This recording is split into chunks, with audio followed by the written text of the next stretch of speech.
Hi there. Welcome back to the Win a Pageant podcast. I'm your coach, Alycia Darby. Today, I get to interview Dr. Diana Lawrence. Now, one thing you are going to love about Diana is the story of how she got into pageantry and all of the things that she has overcome in her life. It's unbelievably incredible. But today, she's really focusing on sharing with you how you can get a mentor in your life. In fact, mentorship is the thing that has led her throughout her career when guidance counselors told her, you are not college material. And then she advanced not only through her bachelor's degree, her master's degree, and then her doctoral degree, but now she serves as the senior vice president and provost at a university. Come on, girl. You are going to have a chance to meet Dr. Diana Lawrence. Oh, and let me tell you this. She's got a cool new pageant. She's got the inaugural pageant happening in 2020. It's an awesome new experience, something unlike anything you've ever heard of in pageantry that you might have the opportunity to be a part of. So without further ado, here's my interview with Dr. Diana Lawrence. So hi, Diana. Welcome to the Win a Pageant podcast. I'm pumped that you're here today. I am so excited. I've been thinking about this and I can't wait. I just can't wait to talk to you. You're such a full of energy. You make me happy. Oh, good. I appreciate hearing that. Well, it has been such a pleasure working with you in the inner circle since becoming a member of that. It's just been fun to watch your trajectory over the last couple of weeks and months. And I'm super excited to share all of your wisdom with my audience today because you have so much, particularly around mentorship. And I just think it's awesome what you are doing, bringing mentorship into the pageant world. But before we get into all those details, would you just share a little bit about how you got started in pageantry? It's just such a cool story. Could you share with that? Absolutely. So I was on my own at 16 and I had a tremendous fear of public speaking and test anxiety. So I had all these things and I was on my own. I was in high school and I was trying to I'm a problem solver. I'm always looking for how do I solve it? And for people that are watching, this was back before the internet. Of course, there was not anything around, so you had to figure it out yourself and kind of go to the library, etc. So I was on my own and said, I have a fear. I can't let this fear hold me back. So I signed up for my first pageant, which was Miss Myrtle Beach High School, and I was representing the math club. That's great. You're kidding me. That is hilarious. Wait, so you had to be in a club in order to be in the pageant? Yes, you did. So it was great because they forced you to be in a club, which is always good because then, the teamwork and that type of thing. And so I did my first pageant. I was beyond terrified. But once I did it, it was like, okay, I didn't die. I didn't pass out. I made it through it. I was proud of myself. I loved my dress that I paid for myself and that whole thing. And it gave me the bug because it made me realize that being under that pressure and whether it's an onstage question or with the panel, they made you really think about yourself. And you always hear that, but as a 14-year-old, that just, that was really important to me. And then 16, when I first competed and it really came home for me that you just have to know who you are, where you want to go, and you won't die. It's actually interesting and fun, and you learn about yourself. But I made it through it, and that was my first putting my toe in there. That's so cool. And I just want to share with the audience again, just what you said there is facing your fears and that aha moment of like, wow, I did something really difficult and hard, something I was terrified of, and I didn't die. It's even if it's not like, oh, and it was the best experience of my life, which it may be as well. But just to know that like you can do that and you can overcome things that are really difficult. I think that's incredible. So I want to ask you, Diana, because you said like you were all on your own. You were the one that was affording this experience for yourself. Can you share how that came to be? Absolutely. Well, I was on my own. My mother moved back to Florida, and I didn't want to move. We'd moved so many times as a young person, and I had been working since I was 10 years old, and I'd been a salad girl at a restaurant since I was 14. So I'd learned to save money. I learned how to take care of myself. I was one of those children that did their homework without being told because I knew I had to learn it, not just because I had to for school, but for myself. And so when it was time and she was going to move again, I said, I think I can do this. I found a nanny job so that I could stay. I started taking care of someone else and starting that whole mentoring thing without even knowing about it, wanting him to have great life experiences and look at the world in a different way. So it just gave me that opportunity. Then after that, I started working additional jobs because, again, it was a little more challenging to keep the roof over the head. So by doing those experiences, it really helped me find a way to be successful. Now, that's the other part, is that I wasn't so successful at school. And so a lot of people think, oh, you have a doctorate, so education must come easy to you. It did not at all. And when I was in high school, I didn't have the best grades because I was working full time. I started also working in an amusement park to be able to make some more money because I needed that because I wanted to go to college. Then I had a guidance counselor tell me I was not college material. And Wait, you're kidding me. Oh my goodness. You are kidding me. To find something else because that's clearly not for me.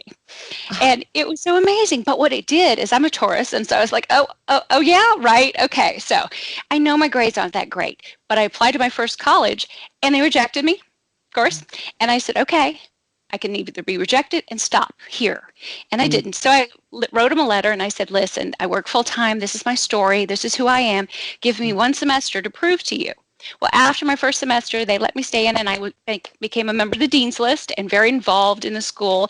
And then went into my next big pageant, which was a school pageant there. And again, learned so much about it, and it just helped me. And that was where I really started getting mentors, faculty that really cared and gave me more and helped me believe in myself that the things I was doing that were different than my friends were okay because it was getting me where I wanted to be. And so I took that with me and went on not only my bachelor's, my master's, and then went on to my doctorate. So it set the tone of they helped me. So all I wanted to do was help other people. And then there's one other little story about that. Yeah, tell me. I told you severe test anxiety. One of the reasons that I didn't almost get in college was because of the SAT. They give you a certain number of points just for signing your name. Well, I was pretty close to that because my anxiety was so bad that I would throw up on my way to it, and it was just so awful. I had such fear.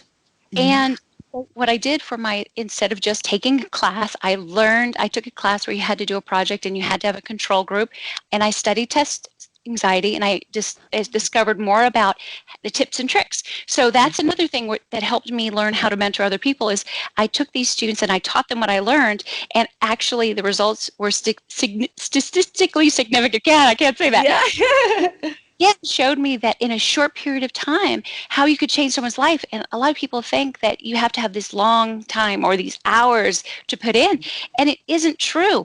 I literally had just a few sessions with these students and showed them how to do it, and it worked. And that's unusual for those that do studies.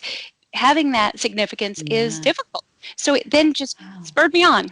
It's so interesting to just hear that story as a doctoral and now even working as senior vice president and provost of the university, to think that at that young age of, just being in high school and having somebody speak over you like, hey, look, and I'm sure with love, I'm sure their intention was not to do harm, but was really to be more realistic and say like, hey, let's consider workplace options, right? But to think about how that just motivated you and the outside of the box thinking. I love that about you, about thinking outside of the box. Like, okay, so the whole test thing, I need to master that. And then, okay, now I didn't get in. So now I got to figure out a different way of getting into the school more than just the application, And what is your perspective now in the position that you hold in a university, thinking back on that student who you were? Do you see it differently now? I think it shapes everything that I do because who I was, no, that's not the normal student per se, but they all have challenges. Everybody has challenges. You don't see them. They're there. They're just different. And so just because they didn't have my same experience, they're still working hard. They're still balancing life. I mean, I've balanced full-time work through all of my education and raising a family and doing all of these things. So it helps me be a lot more sympathetic and empathetic to what they're going through.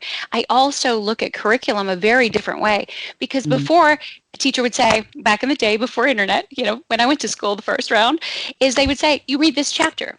But no one ever said, you read this chapter because this, that, and the other. Or they didn't design the curriculum necessarily so that they would see that application to what they learned the night before. Or if they didn't do it, it reminded them, oh, I really should have done it because now I'm behind in understanding. So I love that gives me that perspective. I also worked in career services for years. So I learned that you can't just start worrying about your career at the end. You have to be worrying about all the way through. So that helped me also figure out how to make the best college that I work for, or at the university, to where it's about how do you work smart? How do you design smart? So you're still getting the student learning outcomes without just and bombarding them with assignments that are not connecting the dots. So it has really influenced me. Even when I get a high pass on my doctoral comp exams, again, another big test where you get 4 hours to answer the questions.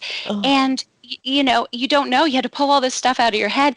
And to get a high pass means there was only 3 people in the country when I took the exam that got a high pass, proving I got over the anxiety. So when I talk to my students and they go, you just don't understand, I go, yeah, I do. Let me tell you. Exactly. And so You're like, specifically, I do. Yeah. And this is why you work at it, and you plan, and you don't procrastinate, and you really do go for learning, not just doing it. Don't check the box. Really understand what you're supposed to get out of it, because it's a journey. Whether you take one class or in a degree or multiple degrees, it's the journey of those classes, and you should want to get everything you can out of it, even if it's just one. Absolutely. Yeah, I love that. And I like knowing, you know, I come from a family of educators, my mom and dad both being in education, and that's what my undergrad and master's degree are in.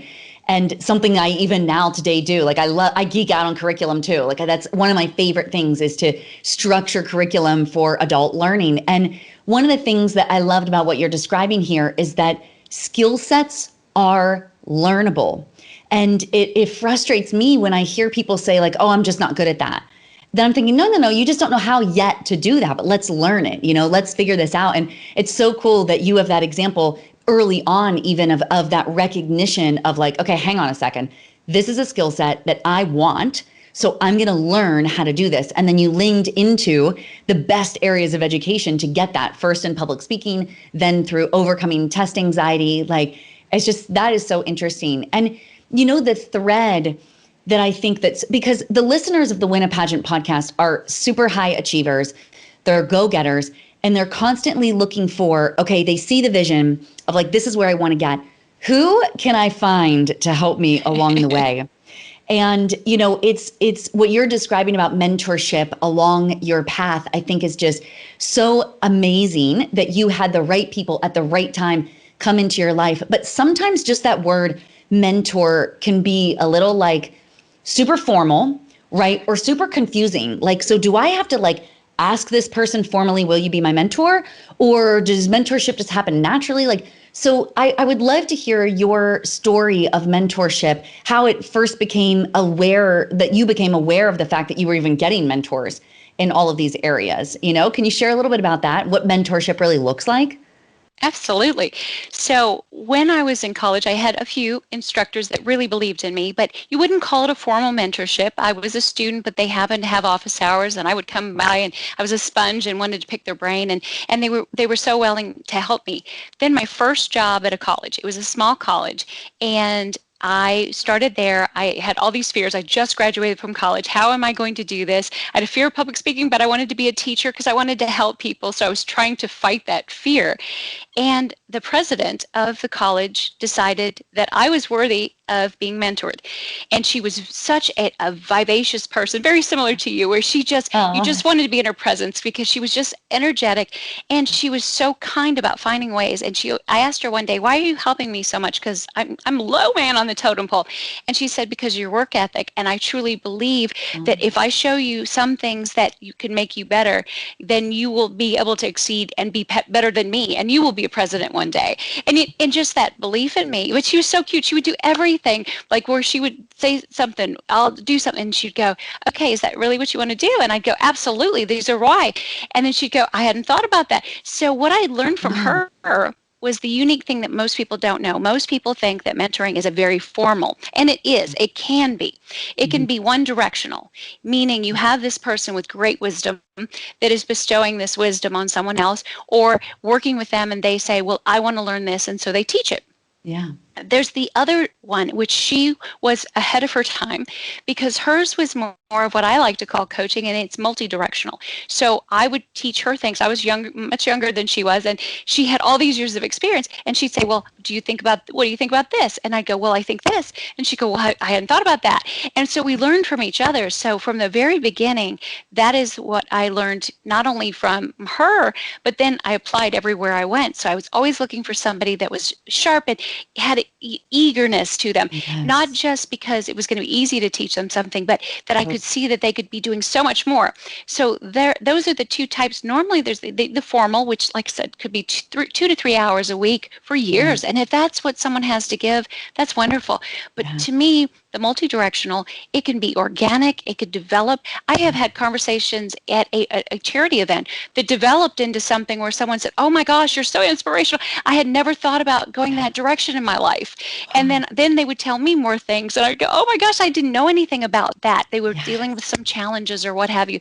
So I think that mentoring can really go in so many different directions, and it can be peer-to-peer.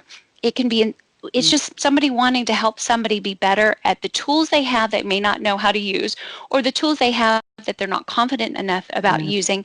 And it really is, if you have an expertise in an area, finding out if they want to know that too. It's not just pushing it on them.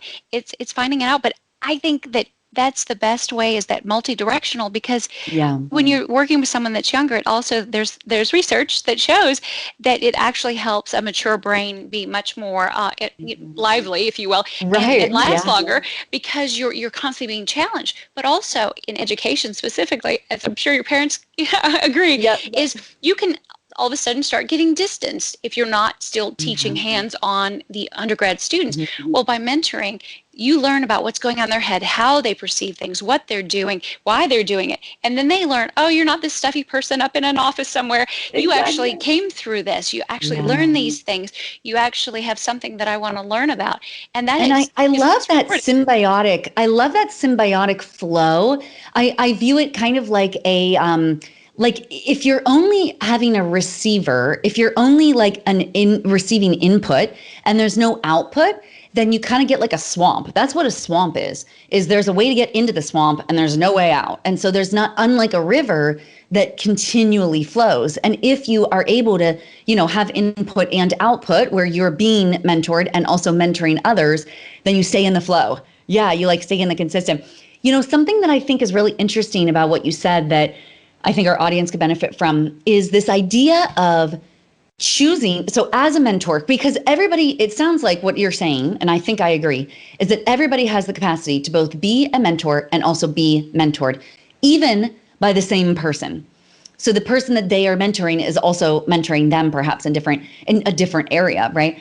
So I love that. And I love what you said. I actually got to tell you this funny story, Diana. So my husband, when I first met my husband, Randy, we met at a business conference, and he had been used to people who were just starting businesses, which is where my business was that long ago, 5-6 years ago.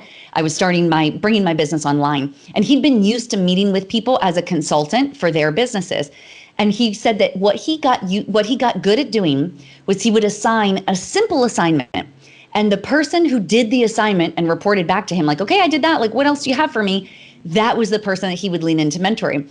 And he said that I was the first person. He recommended some book to me. Oh, it was Growth Mindset. Caroline Dweck, I think is the name. And she talks about growth and fixed mindset. Anyway, I read the book like overnight. It was an excellent book. It was a perfect recommendation. And so then I responded back to him like, meanwhile, I'm really like over here like, oh, like all flirty with him, But anyway, I thought, well, what a great way to approach mentorship. And so I've adopted that with people who I work with, that I can give them just a small assignment. And if this person is able to do that assignment and show themselves that they're interested in my mentorship, that they want to like get more and that they're willing to take those steps, it's so much easier to mentor someone like that versus nobody wants to like pull someone around, especially for free, right? Like mentorship, the mentoring relationship is usually a free relationship and symbiotic. Okay, so I got to know about this. So because you mentioned that early on when you were just like, you saw your professors as somebody who you wanted to mentor you. And so your strategy for doing that, which I love this, was to just show up at office hours.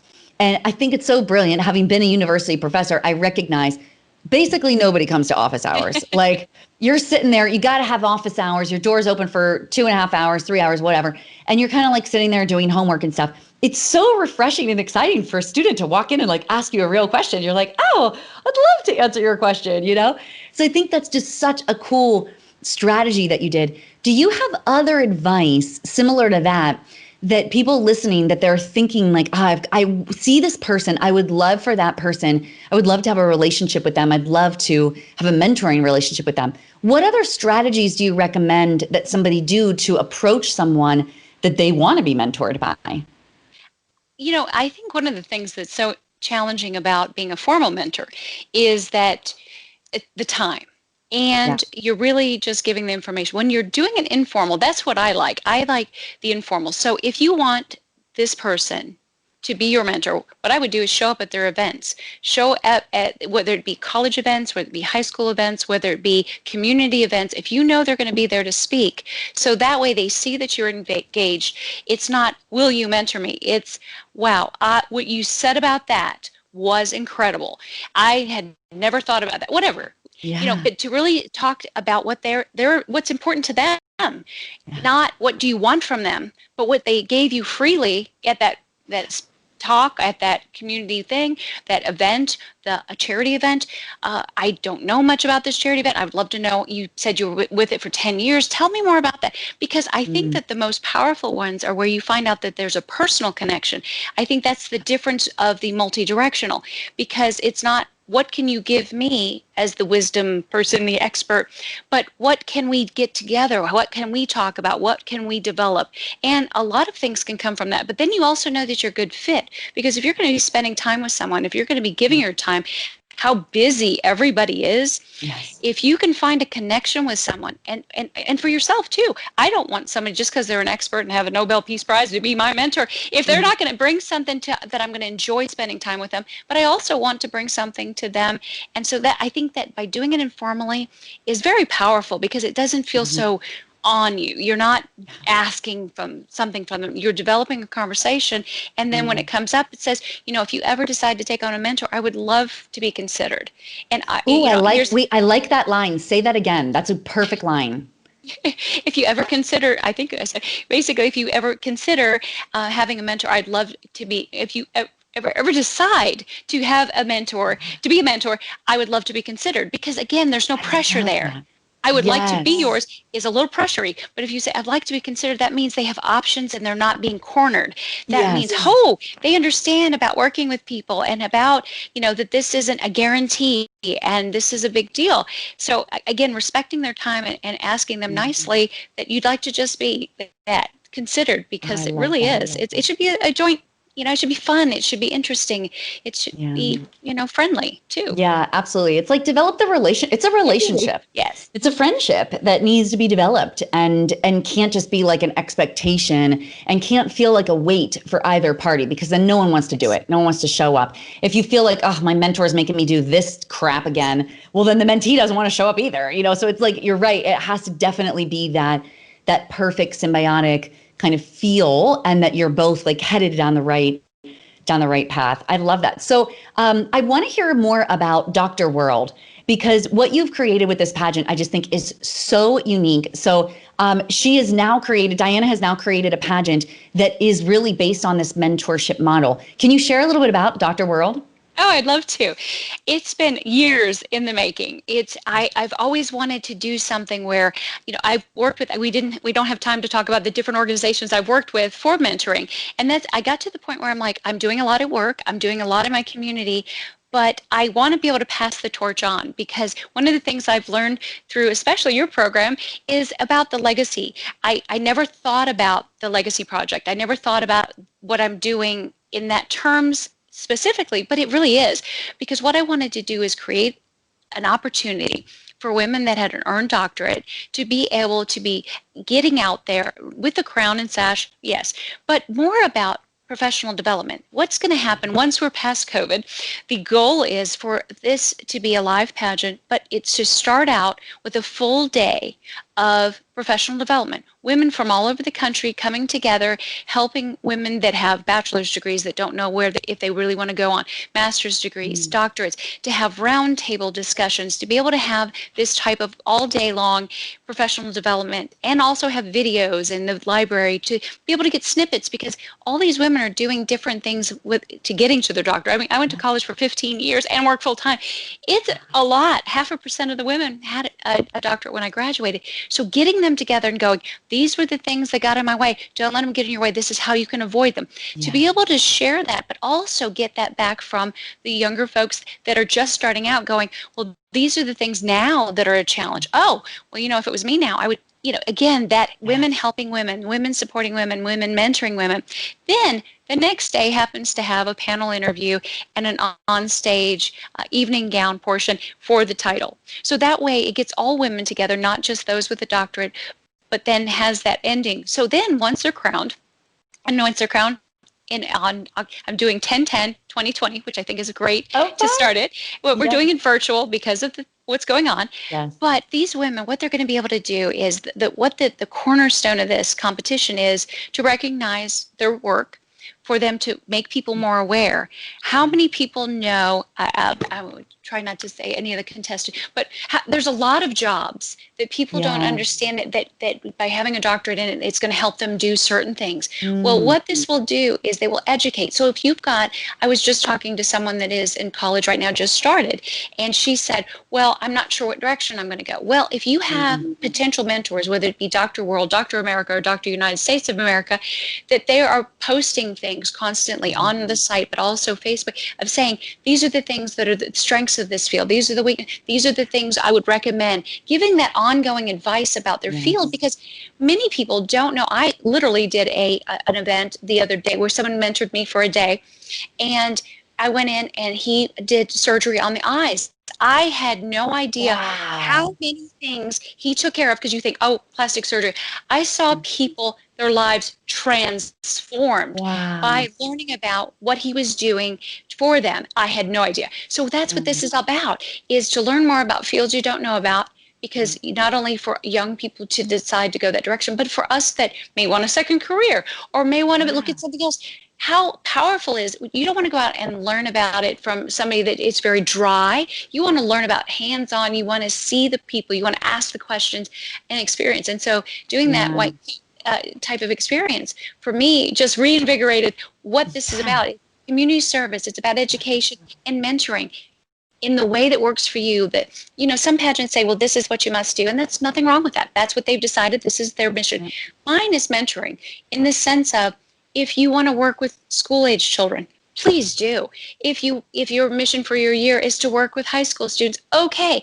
If it's to work with a certain group of women at your job and getting together for lunch to talk about issues, to help them, and to guide them, that works. If you want to work with some of the organizations that I've been blessed to work with, and you want to help them, that works too. I just want them committed for a year to find different ways to stretch out and mentor women and be able to help them know more about those wonderful fields that they're working in, and know that they can do it too.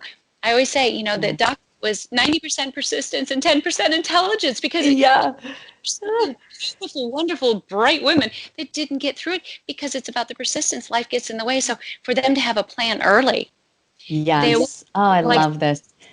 And what you're developing in terms of the relationship, because like you're saying that there is some things we could just Google online or find a YouTube video or something, but it's only one direction, and there's not that opportunity to really ask those deep questions. So what you are designing to both support the contestants, but also to have your winners support any organization, I just think it's so cool, shining a light on mentorship in a totally different way. It's that empowerment, but from a really real perspective. So I just want to honor this work that you're doing in the world. Anybody starting a new thing, there are so many roadblocks to doing something new. And I'm sure that you are not immune to those roadblocks either, that I'm sure you bumped into all of them and more. And so I just want to honor you for doing this, for what you are creating in the world, for really being a mouthpiece for mentorship, and to help people have that central idea and central place to go where they can learn how to become a mentor and also then put it into process, put it into action. So all of your accomplishments and everything, I just think it is so cool that you are here, Diana. So thank you so much for that. For anybody that wants to check out Dr. World, it's drworldproduction.com. Is it production or does it have an S? Productions. Productions, because there's 3 technically different pageants. 3 different pageants. So 3 opportunities for titles. Awesome. That is so cool. Well, Diana, thank you again for being on the show today. Where else, is there anything I left out that people could go to find more information about you or about the Dr. World pageant? I would, if they go to the website and if they have any questions, they can email me. I think you're going to be placing that with the website address. Yes, I will. Because there's just so many interesting things, and we're going to be doing so much more over the next year. COVID kind of threw us a little off. Of course, everybody, yes. But I just would love for people to go look at it, let me know some of the things they'd be interested in. Soon I'll be doing a page as soon as we've crowned our new winners where we'll start putting videos with information and setting up Teams calls so that people can get together and we can start really working together and doing the training on mentoring and trying to help them, these 3 queens, as well as I get new state queens, for them to also be able to get out there and do their best and feel very confident if they haven't done mentoring before, that it's what works for them. So I just really appreciate being on this, and I just appreciate anybody going to the site to look and give me pointers on what they'd like to see. This is my dream, but when you're in the middle of it, you don't always see that there's some other things you could add to it. So I appreciate being here, and thank you so much. Well, thank you so much, Diana. I appreciate you, and good luck to you on the inaugural pageant, the inaugural Dr. World. I just know you're going to knock it out of the park. I'm so grateful for having you on the show today. Thank you for being here. Thank you so much.